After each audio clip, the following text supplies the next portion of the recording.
Social media સ્ટાર્સનો રાજકીય પ્રભાવ. નમસ્કાર, હું છું પીનલ. સ્વાગત છે આપનું કરંટ ટોપિકમાં. તો સ્થાનિક સ્વરાજની ચૂંટણીની હલચલ જ્યારે તેજ બની છે ત્યારે તમામ પક્ષો દ્વારા જે આરજે હોય, ઇન્ફ્લુઅન્સર્સ હોય કે પછી સ્ટાર્સ હોય, એ લોકોને જ્યારે ટિકિટ આપવામાં આવતી હોય છે ત્યારે ઘણી ચર્ચાઓ તેજ બનતી હોય છે. કારણ કે સ્થાનિક સ્વરાજની ચૂંટણીમાં ક્યાંક ને ક્યાંક એવા ચહેરાઓની પસંદગી કરવામાં આવે કે જે ચહેરાઓથી લોકો ક્યાંક ને ક્યાંક ઇમ્પ્રેસ્ડ હોય, ક્યાંક ને ક્યાંક વધુ તેમના ફોલોઅર્સ પણ હોય અને એવું કહી શકાય છે કે એ લોકો એમને વધુ ફોલો કરતા જોવા મળતા હોય, એટલે કે એમની ફેન ફોલોઈંગ વધારે જોવા મળતી હોય છે. ત્યારે ઘણા પ્રશ્નો એ પણ ઊભા થતા હોય છે કે શું અચાનક જ તેમના ફિલ્ડમાંથી આ લોકો રાજકારણમાં આવશે તો જનતાને ન્યાય મળશે?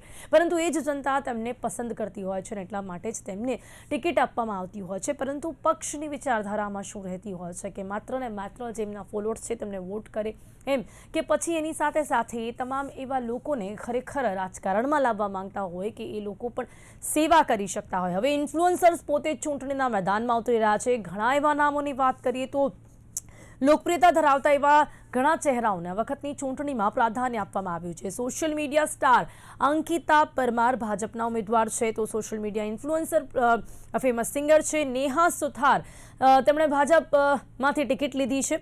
રાજકોટમાં કોંગ્રેસે આરજે આભાને કોર્પોરેટરની ટિકિટ આપી છે. તેઓ ઘણા સમયથી આપણે કહીએ કે તમે તેમનો અવાજ સાંભળતા હશો અને ઘણા એમના ફેન્સ છે. હવે એમને કોંગ્રેસમાંથી ટિકિટ મળી છે. સુરતની ફેમસ ઇન્ફ્લુઅન્સર છે સોના સિંહ, તેઓ પણ આપના ઉમેદવાર થયા છે. તો આજે વાત એ કરીશું કે ખાસ જે પણ આ રીતે જે સ્ટાર્સ હોય છે પોતાની આ દુનિયામાંથી આ દુનિયામાં જ્યારે આવતા હોય છે ત્યારે એમની માટે શું ખરેખર અલગ જોવા મળતું હોય છે અને રાજકારણમાં શું તેની અસર જોવા મળતી હોય છે, જનતા પરિણામમાં શું આપતી હોય છે. તમામ મુદ્દાઓ પર વાત કરવા માટે હાલ અત્યારે મારી સાથે ખુદ જોડાયા છે આરજે આભા દેસાઈ, જેઓ હવે કોંગ્રેસના ઉમેદવાર છે. જી આભા, આપનું સ્વાગત છે. Welcome to the show. Thank you so much. સૌથી પહેલા તો વેરી બિગ કોંગ્રેચ્યુલેશન્સ કે એક તો અલગ જ એક ફિલ્ડમાં આપ આવ્યા છો અને બીજું ખૂબ જ મહત્વની વાત કે આપને ટિકિટ મળી ગઈ છે. તો સૌથી પહેલા હું આપને અભિનંદન આપવા માંગીશ. Thank you. ઓકે આરજે આભા, હવે સૌથી પહેલા એમ કહીશ કે ક્યાંક હું આરજે આભા કહું તો બરાબર છે કે હવે આપને ક્યાંક કોંગ્રેસના ઉમેદવાર તરીકેની ઓળખ આપું એ જ આપને ગમશે. અને એની સાથે સાથે બીજો સવાલ પૂછી જ લઉં છું કે રાજકારણમાં આવવાનું કારણ શું? જો once an RJ always an RJ. જી અમુક જી, ટેગ પહેલી વાર લાગેલા ક્યારે નહીં હોય ને બોલાય. એ હા લોકો એનાથી ઓળખે એટલે હા મને કોઈ જ પ્રોબ્લેમ નથી. આજીવન અગર મને કોઈ આરજે આભાના નામથી ઓળખે તો હું મારી હમ ઓળખાણ બીજી એડ કરતી જઈશ. આ હમ ઓળખાણને મને સાથે લઈને ચાલવામાં કોઈ ઇશ્યુ નથી. હમ બીજી વાત, હવે રાજકારણ એવી રીતે કે રેડિયોમાં 15 વર્ષ જે કામ કર્યું હોય એમાં રેડિયોમાં મ્યુઝિક અને એન્ટરટેનમેન્ટની સાથે સોશિયલ ઇશ્યુને લગતા હમ ઘણા બધા ઇશ્યુઝને મેં ટ્રિગર કર્યા, ટેપ કર્યા, લોકો સુધી પહોંચી, લોકો સુધી કમ્યુનિકેટ કર્યું, સોશિયલ ઇશ્યુઝને કવર કર્યા. હવે હમ એમાં વોટિંગ અવેરનેસ કે domestic issues, social issues, suicide awareness કે પછી એલજીબીટીક્યુ કમ્યુનિટી, બધા લોકો, આઈ મીન મારાથી પોસિબલ હતું હમ એટલું બધા જ મેં કેમ્પેન્સ ચૂન કે કિએ. હમ અને એના પછી એ કામ કરતા જ મને એવું થયું કે મારે આ વિસ્તાર, કામ કરવાનો વિસ્તાર થોડો બહોળો કરવો છે. હમ મારે થોડું વધારે બાઉન્ડ્રી લેસ કામ કરવું છે અને મને આમાં બહુ જ જોબ સેટિસ્ફેક્શન મળી રહ્યું છે. હું સંતોષ અનુભવી રહી છું, ખુશી અનુભવી રહી છું. તો I think I should go to the broader area. અને મને ત્યારથી જ એવું થતું હતું કે I think politics is one of the effective way, અસરકારક એ એક ફિલ્ડ છે અને એ હું ચૂઝ કરું અને એટલે આઈ જમ્પ્ડ ઇનટુ ઇટ. કેમ કોંગ્રેસ આભા? હવે એમાં એવું છે કે જો એક્ઝિસ્ટિંગ અત્યારે જે પાર્ટી છે નો ડાઉટ અત્યાર સુધી સારા કાર્યો કર્યા છે, પણ ધીરે ધીરે છેલ્લા થોડાક સમયથી એવું લાગી રહ્યું છે કે જે વિક્ટરી સિક્યોરિટીમાં આવી જતા હોય અને શ્યોરિટીમાં આવી જતા હોય કે આપણી આ જગ્યા ફિક્સ છે, એટલે એનાથી શું થાય કે ભાઈ જે જનતા છે કે જે લોકો છે જેની ચિંતા હોવી જોઈએ એટલી ના હોય. એ લોકોની શું જરૂરિયાત છે, એ લોકોને સાંભળવાની જરૂરિયાત, એ લોકોને સમજવાની જરૂરિયાત એ મહેસૂસ ના થાય, થોડા કેરફ્રી વધારે થઈ જાય એવી મને લાગી રહ્યું છે. અને એટલા માટે મને એવું લાગી રહ્યું છે કે બેટર કામ થઈ શકે એનો સ્કોપ હવે દેખાઈ રહ્યો છે. અને સો આઈ ચોઝ કોંગ્રેસ કે જ્યાં મને એવું લાગે છે કે મને કામ કરવાની, મારા વિચારો રજૂ કરવાની લિબર્ટી મને વધારે સરસ રીતના મળશે. હું મારી સ્ટાઇલમાં આભા બનીને કામ કરી શકશે. જી, વધુ સવાલ કરીશું, પરંતુ હવે આપણી સાથે રાજકીય વિશ્લેષક જોડાયા છે નરેશ દવેજી. આપનું પણ સ્વાગત છે નરેશભાઈ આ કાર્યક્રમમાં. સૌથી પહેલો સવાલ કે અહીંયા જે સોશિયલ મીડિયા સ્ટાર્સનો રાજકીય પ્રભાવ જોવા મળી રહ્યો છે, ઇન્ફ્લુએન્સર્સ હોય કે પછી સ્ટાર્સ પ્રચારકો હોય, જે સ્ટાર્સને ટિકિટ આપવામાં આવતી હોય, પછી આપણે જોઈએ કે રાજકારણમાં ચૂંટણી આવે એટલે દૂર દૂરથી સ્ટાર પ્રચારકોને પ્રચાર માટે પણ બોલાવવામાં આવતું હોય છે. શું છે તેની પાછળનું રાજકારણ? શા માટે હંમેશા ઘણા વર્ષો સુધી જે સેવાભાવી લોકો, જે કાર્યકર્તાઓ કામ કરતા હોય છે, પણ જ્યારે ચૂંટણી આવે છે ત્યારે લોકોના મનગમતા એવા ચહેરા, જે ગ્લેમર ચહેરા હોય કે પછી આપણે કહી શકીએ કે સ્ટાર ચહેરા હોય, એવા ચહેરાઓની જરૂર પડતી હોય છે? આમાં એવું છે કે છેલ્લા કેટલાક વર્ષોથી જૈન જીની હમણાં બોલબાલા છે. તમે જો જ્યાં પણ દેશ વિદેશમાં જૈનજી હમણાં ચર્ચામાં છે. એ પડોશી દેશ નેપાળ હોય, બાંગ્લાદેશ હોય, ભારતમાં પણ આપણે જૈનજી ચર્ચામાં છે. એટલે યંગસ્ટર્સ જે છે એ લોકો પોલિટિક્સમાં આવે એવી ચર્ચાઓ તો છેલ્લા કેટલાય વર્ષોથી આપણે સાંભળતા આવ્યા છીએ. આપણે જોઈએ છે કે ભાઈ યંગસ્ટર્સ છે, સારા માણસોએ આ પોલિટિક્સમાં આવવું જોઈએ. રાજકારણ ગંદુ નથી, રાજકારણ માત્ર સત્તા માટે નથી, સેવા માટે પણ છે, અને યુવાનો આગળ આવે એવી વાત. અને એ વાતને કે ભાઈ કરિયર તરીકે પણ તમે રાજકારણને સ્વીકારો એવી બધી ચર્ચાઓ વર્ષોથી ચાલતી હતી. પણ મને એવું લાગે છે કે છેલ્લા 1-2 વર્ષથી હવે એ સારો એક ટ્રેન્ડ શરૂ થયો છે. જેમ કે આપણી સાથે આભાબેન બેઠા છે, જે આરજે તરીકેની એમની સરસ મજાની કારકિર્દી ચાલી રહી છે, ત્યારે એમણે રાજકારણમાં ઝંપલાવવાનું નક્કી કર્યું છે. એ કયા પક્ષમાંથી ઝંપલાવે છે મને એવું લાગે છે બહુ મહત્વનું નથી. એ કોઈ પણ રાજકીય પક્ષ હોઈ શકે. એ એમની વિચારસરણી સાથે એમની કામ કરવાની પદ્ધતિ, અથવા તો એમને એવું લાગે કે જ્યાં મને યોગ્ય લાગશે ત્યાં હું કામ કરીશ. પણ મહત્વની વાત મને એ લાગે છે કે એમણે રાજકારણમાં આવવાનું પસંદ કર્યું. કે જે રાજકારણને લોકો રાજનીતિ, ગંદી રાજનીતિથી જે જોવામાં આવી રહ્યું હોય છે સામાન્ય રીતે, તો એક આ સારો ટ્રેન્ડ છે. એમાં મને એવું લાગે છે કે બહુ મોટો આવકારદાયક ટ્રેન્ડ છે. ભાજપમાંથી પણ માયાબેન આહિરની દીકરી છે, એમનું નામ પણ આવ્યું છે, એ પણ ચૂંટણીમાં ઝંપલાયું છે. કે ઘણા બધા ઇન્સ્ટાગ્રામ પરના ઇન્ફ્લુએન્સર્સ છે, બધા આવી રહ્યા છે. તો મને એવું લાગે છે કે નવી નરેશભાઈ, આપને એવું લાગે જનરેશન છે કે ક્યાંક રાજકારણમાં એક બહુ મોટું પરિવર્તન આવી શકે છે? જે રીતે હવેના યંગસ્ટર્સ જે રીતે આ ચૂંટણીમાં, ઇલેક્શનમાં અને રાજકારણમાં ઝંપલાવી રહ્યા છે, એનાથી એક આખી જનરેશન અલગ રાજકારણમાં જોવા મળશે. તો રાજકારણનું રંગરૂપ પણ ક્યાંક હવે બદલાઈ શકે છે? ના, વાત તમારી સાચી છે. એટલા માટે કે મેં કહ્યું ને એમ કે ભાઈ કરિયર તરીકે સેવા પણ એક કરિયર છે. તમે જુઓ તો જેમ કે એનજીઓમાં કામ કરતા હોય, પણ અહીંયા તમે સત્તામાં આવીને પણ કામ કરી શકો ને. તમને અધિકારો મળશે, તમે ઘણી બધી તમારી પાસે સુવિધાઓ મળશે ને તમે કામ કરી શકશો. એટલે મને એવું લાગે છે કે નવી જનરેશન આવવાથી ખરેખર ઘણો બધો સુધારો થશે. કેમ કે એમની વિચાર જે સરણી છે અલગ છે. એ બધા ટેકનોક્રેટ પણ છે. હું તમને કહું કે અત્યારે જે નવી જનરેશન છે એમને ખબર છે કે ભાઈ જે કામ આપણે કહીએ ને બોલું ધીમી ગતિએ થતું હોય, તો અત્યારે એકદમ ઝડપથી આ વાઈફાઈ ના જમાનામાં કેવી રીતે ઉપયોગ કરવો એમને વધારે ખબર છે. એટલે વધારે ટેકનોલોજીનો ઉપયોગ એ લોકો વધુ કરી શકે છે ને એ જ ક્યાંક ને ક્યાંક આજના લોકોને અટ્રેક્ટ કરે છે. હવે આમાં બીજી વાત એ પણ છે કે તમે કહ્યું કે કોંગ્રેસની પસંદગી કેમ કરી, પણ શું હું આપને એ ચોક્કસથી સવાલ પૂછવા માંગીશ કે મનમાં ક્યારે આવ્યું હતું કે કોંગ્રેસ કેટલા સમયથી સત્તા પર નથી આવી, તો શું ખરેખર મને જે ઈચ્છા છે, મને જે લોકોની માટે કરવું છે એ કરવા મળી શકશે? લોકો મને પસંદ કરશે? એક પોતાનો જે ચાહક વર્ગ છે ને, કદાચ તમે કોઈ પણ પક્ષમાં જોડાઓ તો તમારી સાથે જ રહેશે. બટ ધ થિંગ ઇઝ કે તમારા મનમાં ક્યારે આ વસ્તુ આવી, આ વાત આવી કે કોંગ્રેસ તો કેટલા સમયથી સત્તા પર નથી આવી? જુઓ, એમાં એવું છે કે અત્યાર સુધી મને જે લોકોએ પ્રેમ આપ્યો છે ને, મારી પાસે એવું કોઈ પક્ષ વાળું પ્લેટફોર્મ નતું.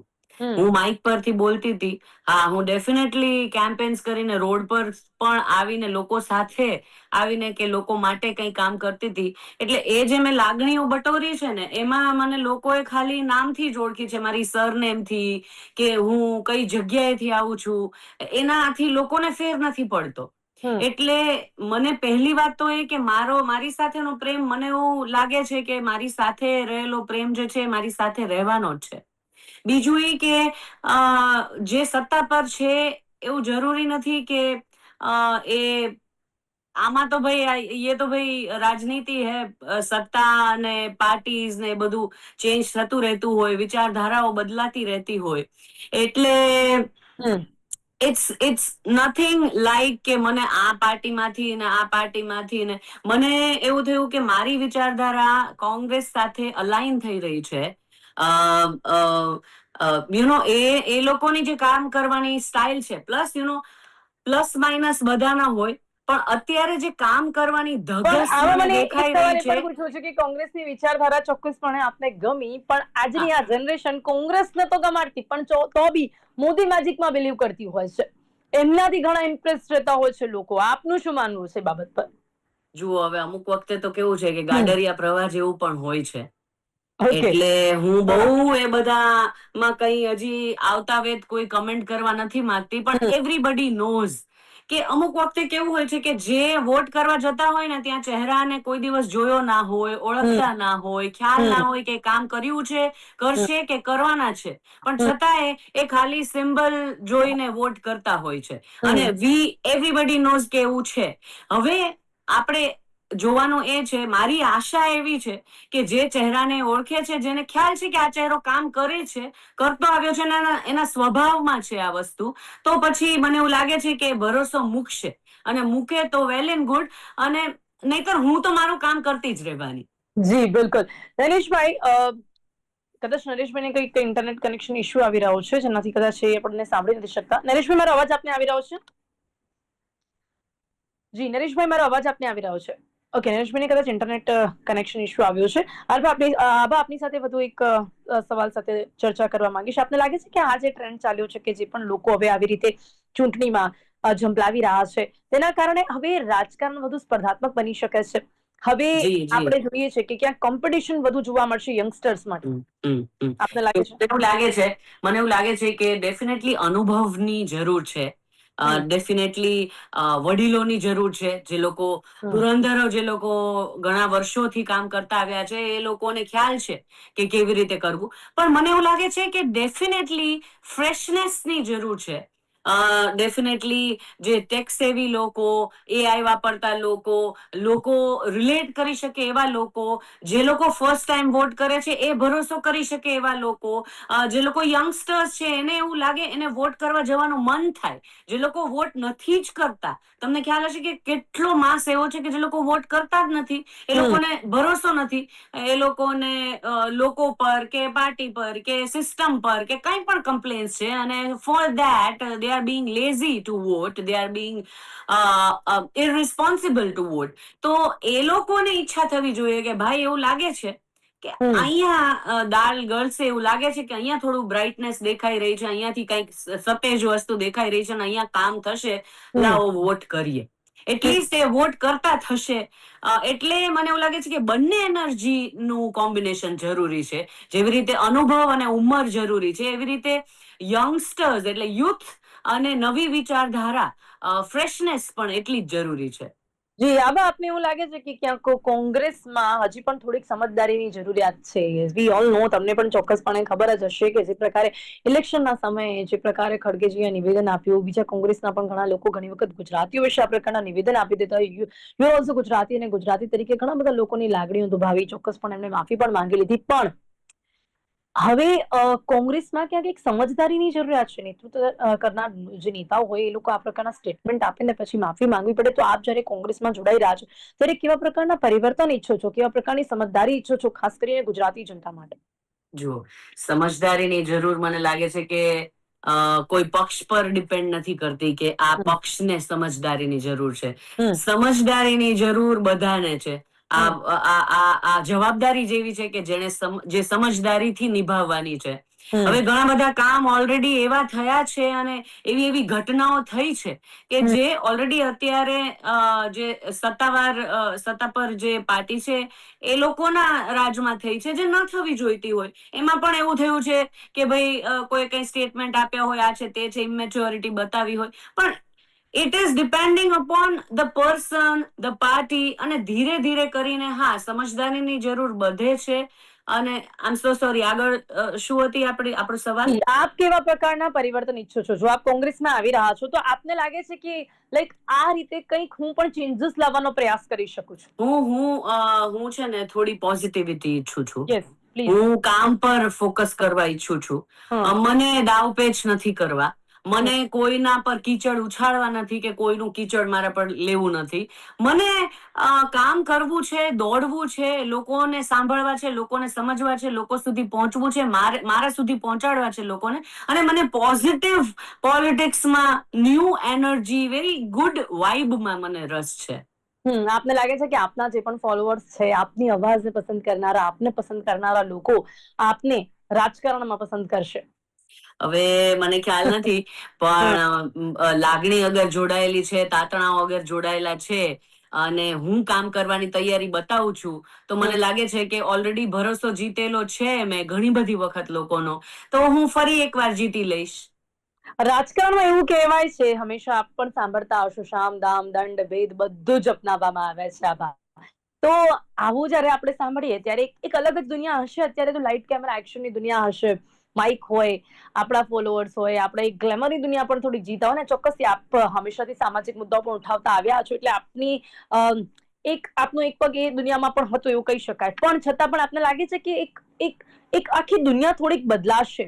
આ બહુ જ અલગ ફિલ્ડ છે, આ એકદમ અલગ ફિલ્ડ છે. શું આપને એવું લાગે છે કે જે આપની માટે ક્યાંક થોડાક ચેલેન્જીસ ઉભા કરી શકે છે? મારી માટે બહુ જ ચેલેન્જીસ ઊભી થવાની છે. ઓકે. બહુ જ સામે આવવાનું છે, અને ઘણું બધું શીખવાનું છે. હું જે અનુભવી, બહુ જ વધારે અનુભવી અને વડીલો જે છે એના કરતા હજી હું ઘણી નવી છું. પણ મને એ ખબર છે કે ઘણું બધું ઓલરેડી મેં કર્યું છે કે જે કદાચ એ અનુભવી લોકોએ પણ ના કર્યું હોય, અને એ જોશ મારામાં છે. એટલે કામ કરવાની તૈયારી છે, અને મને ખબર છે ચેલેન્જીસ આવવાની છે, પણ હું શીખવા માટે હર હંમેશ તૈયાર રહું છું. Always I am ready to learn. એટલે હું શીખતી રહીશ, બધાની સારી વસ્તુઓ શીખતી રહીશ, અને મારો એમાં ચાર્મ એડ કરતી રહીશ. જી બિલકુલ. નરેશભાઈ, મારો અવાજ આવી રહ્યો છે આપ? જી નરેશભાઈ. જી જી. નરેશભાઈ, હવે વાત એ છે કે જ્યારે પણ આવા સ્ટાર્સ જ્યારે રાજકારણમાં આવી જતા હોય છે ને, પછી ઘણી વખત જનતાને પાછળથી પસ્તાવો થતો હોય છે કે ત્યારે તો વોટ લેવા માટે આવ્યા હોય કે પછી એ લોકો એમને એક અલગ ફિલ્ડમાં પસંદ કરતા હોય. પરેશ રાવલની નું આપણે એક્ઝામ્પલ લઈ શકીએ છીએ કે ચલો એમનું ફેન ફોલોઈંગ હતું, ટિકિટ મળીને પછી દેખાયા નહીં, પછી એક વિરોધ ઉભો થયો. તો આ બાબતને પણ બેલેન્સ કરવી કેટલી જરૂરી છે કે તમે એ સમયે ટિકિટ એટલા માટે આપો છો કે જનતાનો એક પ્રવાહ એમના તરફ છે, પણ એ ભૂલી જઈએ છીએ કે એ કઈ રીતે તેમને પસંદ કરે છે, અને પછી રાજકારણ આખું અલગ છે, અને પછી જનતાને પસ્તાવું પણ પડતું હોય છે ઘણી વખત. તમારી વાત એકદમ સાચી છે. એટલા માટે કે અત્યાર સુધીમાં જે કઈ સેલિબ્રિટીઝ રાજકારણમાં પ્રવેશી છે, એ રાજ્ય કક્ષાએ હોય કે વિશ્વ કક્ષા હોય, એ બધા રાજકારણમાં પ્રવેશ્યા પછી રાજકારણમાં ફાયદા છે એવું નથી. ઘણીવાર એવું રાજકારણી બન્યા પછી પણ એમને એવું લાગે કે મેં આમાં ખોટું પદાર્પણ કર્યું. એનું મોટું ઉદાહરણ મારી દ્રષ્ટિએ અમિતાભ બચ્ચન છે, કે જે અલ્હાબાદમાંથી સંસદ તરીકે ચૂંટાયા પછી એમની પાસે તો લાંબી કરિયર હતી. એ વખતે કોંગ્રેસના નેતાઓ સાથેના એકદમ નજીકના સંબંધો હતા, તો એ ઘણે બધા આગળ જઈ શક્યા હોત. પણ એને પોતાને એવું લાગ્યું કે હું આ ક્ષેત્ર માટે ફિટ નથી. અને એવું પણ બની શકે કે રાજકારણમાં કરિયર બનાવવા માંગતા હોય પણ એ સમય ના આપી શકતા હોય. જેમ તમે પરેશ રાવલનું નામ લીધું, એ બરોબર છે. આપણે ત્યાં અમદાવાદમાં સાંસદ તરીકે ચૂંટાયા, પણ સાંસદ તરીકેની એમની કામગીરી કોઈ નોંધપાત્ર રહી નથી. એ મત વિસ્તાર હોય કે બાકીના કોઈ પણ કામગીરીઓ અમે કરી શક્યા નથી. એટલે મારો મુદ્દો એવો છે, આપે જે આ નવા જનરેશનને જેમ આપણે એકદમ બિરદાવીને સ્વાગત કરીએ છીએ, તો મારું એવું માનવું છે કે રાજકારણમાં પ્રવેશ કર્યા પછી એમની જવાબદારી વધી જાય છે. આ કામ જવાબદારી વાળું કામ છે. આ કોઈ ઇન્સ્ટાનો રીલ બનાવવા માટેનું કામ નથી. આ કોઈ ફેસબુકમાં 2 પોસ્ટ લખવાનું કામ નથી. આ કોઈ પ્રસંગપાત તમે ક્યાંક ચેરિટીની એક કામગીરી કરીને 4 ફોટા પડાવીને તમે પબ્લિસિટી લઈ લો એની વાત નથી. આ રાજકારણ એ સતત સેવા માટેની એક વિચારધારા સાથેની કામગીરી છે. મને એવું લાગે છે કે આભાબેને ઘણી બધી એ બધી બાબતો વાત કરી કે એમની વાત સાચી છે કે ભાઈ મને એવું લાગ્યું છે ને હું આમાં આવી રહ્યું છું ને આપણે એમને શુભેચ્છાઓ આપીએ કે એમાં સફળ પણ થાય. પાર્ટીને બાજુ પર રાખીને વ્યક્તિગત રીતે જો સેવા કરવાની અને જવાબદારી સ્વીકારવાની જો તમારી ઈચ્છા શક્તિ હોય તો જ તમે થાવ. નહીં તો આમાં એવું છે કે કાલ સવારે તમે ચૂંટાયા પછી કે મને પાર્ટી કરવા નથી દેતી એમ કરીને તમે છટકી જઈ શકો, તમે તમારી પાસે સમય નથી એમ કરીને છટકી જઈ શકો. તો નવી જનરેશને જેમ કે હું નેપાળના રાજકારણની વાત કરીએ તો જે બાલન શાહની વાત છે તો છે પ્રાઇમ મિનિસ્ટર સુધી પહોંચ્યા. તો એની લડત છેલ્લા કેટલાય વર્ષોથી ચાલે છે. આપણે રાતોરાત એને અખબારમાં ને ચેનલમાં જોયા પછી આપણને એવું લાગ્યું છે. તો ઘણા બધા યુવા નેતાઓ યુવાન સમયે એન્ટર થયા અને મુખ્યમંત્રી સુધી પહોંચ્યા છે. આસામનો ગણ પરિષદની વાત કરીએ તો ઘણા બધા એવા યુવા નેતાઓ છે. તો ઘણી બધી જવાબદારીઓ છે. એટલે હું એ કહું છું કે ગ્લેમર અત્યારે થોડું પોલિટિક્સનું ગ્લેમર પણ છે કે ભાઈ પોલિટિક્સમાં હોઈએ તો એકદમ મજા પડી જાય, થોડો વટ પડી જાય. આ વટ પાડવા માટેનું ક્ષેત્ર નથી. એનું એક્ઝામ્પલ રાઘવ ચડ્ઢા પણ છે. આપણે જોયું કે જે રીતે એમણે એક વર્ગ ઉભું કર્યું ને પછી જે કંઈ પણ આમ આદમી પાર્ટીમાં થયું તો આપણે જોઈ જ રહ્યા છે. પછી હવે એમનું તો એ શું કરે છે એ પણ જોવાનું રહેશે. પણ આમાં હવે અંતમાં આપને એ સવાલ પણ પૂછવા માંગીશ કે રાજકારણમાં હવે જ્યારે આપ પ્રવેશી ચૂક્યા છો ત્યારે આપે જે જોયું છે પહેલા કે જે પ્રકારે મેં કહ્યું કે ઘણા એવા લોકો છે કે જેમને સેલિબ્રિટી હોય એટલે એમને ટિકિટ તો આપવામાં આવે છે પણ પછી એમને સમય નથી મળતો લોકોની માટે. એ બાબત પર આપનું શું કહેવું છે? કારણ કે એમનું ફિલ્ડ પણ એવું હોય, એ લોકો ઈચ્છતા હોય પક્ષ એમને કે એટલે ટિકિટ તો લઈ લે ને પછી જીત પણ મળી જાય પણ પછી જે સમય ના મળતો હોય જનતા સાથે કેટલો મોટો અન્યાય કહેવાય. હા, એ ડેફિનેટલી સારી વાત ન કહેવાય કે જ્યારે તમે જે જવાબદારી લેવાનું બીડું ઉપાડો છો અને જવાબદારી તમે લઈ નથી શકતા ને એને તમે ઇગ્નોર કરો છો. એ ઇગ્નોર ન કહીએ પણ જે પણ પરિસ્થિતિના આધીન એ ઇગ્નોર કરો છો તો which is not definitely responsible decision. તો એને એ પણ જુઓ, હવે જે લોકો જવાબદાર વ્યક્તિઓ હોય છે એ વિચારીને એ પ્લાનિંગથી અને એ તૈયારીથી જ એન્ટર કરતા હોય છે અને એ જ આઈ થિંક યોગ્ય છે. આપની કેવી તૈયારી છે? મારી તૈયારી તો ચોક્કસપણે છે અને હું ડેફિનેટલી અત્યારે છેલ્લા 1-1.5 વર્ષથી હું રેડિયો છોડી ચૂકી છું અને પણ હું લોકો સાથે ટચમાં છું વાયા સોશિયલ મીડિયા. મારે જ્યાં જે ફિલ્ડમાં ને જે મારી સામે પરિસ્થિતિ આવતી ગઈ, સિચ્યુએશન આવતી ગઈ એ પ્રમાણે મેં અવાજ ઉપાડેલા છે અને લોકોના ટચમાં હું રહેલી છું. પ્લસ હું પબ્લિક સાથેના બિઝનેસ સાથે પણ જોડાયેલી છું. પણ એ બિઝનેસમાં હું મારા હસબન્ડની સાથે જોડાયેલી છું એટલે મારા husband can handle so many things, so he will definitely handle and I will help him whenever I am needed. પણ મારું ફોકસ આ જ રહેશે. જી જી, એટલે સાથે મળીને આ જવાબદારી નિભાવવા માટે પણ તૈયાર છો. તો જી બિલકુલ. હવે કહીશ કે આપને સૌથી પહેલા તો કહ્યું જ કે congratulations and again all the best કહીશ કે આપ જે પદ પર હવે આગળ નીકળ્યા છો, જે જવાબદારી નિભાવવા માટે આગળ નીકળ્યા છો, ઘણા પડકારો આવશે પણ તમામ પડકારોનો સામનો કરીને ચોક્કસથી આપ જીત મેળવી શકો, જનતાના દિલને જીતી શકો એવી આશા રાખું છું. અને નરેશભાઈ આપ મારી સાથે જોડાયા, આ બધા ઉપર વિશ્લેષણ કર્યું તે બદલ આપનો ખૂબ ખૂબ આભાર. સમય અહીંયા સમાપ્ત થાય છે. થેન્ક યુ સો મચ આપનો આભાર. Thank you so much Nareshbhai. Thank you and all the best again આભાર. તો આજે વાત કરી સોશિયલ મીડિયાના સ્ટાર્સનો જે રાજકીય પ્રભાવ જોવા મળતો હોય છે ને એમને જે ટિકિટ આપવામાં આવતી હોય છે એમની કેવી તૈયારીઓ જોવા મળતી હોય છે ને તેની સાથે સાથે તેની કેટલી અસરો અને કેવા પ્રકારના પરિણામો જોવા મળતા હોય છે અને જનતા એવા ઉમેદવારોને કઈ રીતે કેટલું પસંદ કરતી હોય છે. કરંટ ટોપિકમાં અત્યારે બસ આટલું જ. ફરીથી મળીશું નવા વિષયની સાથે. ત્યાં સુધી રજા આપશો. નમસ્કાર.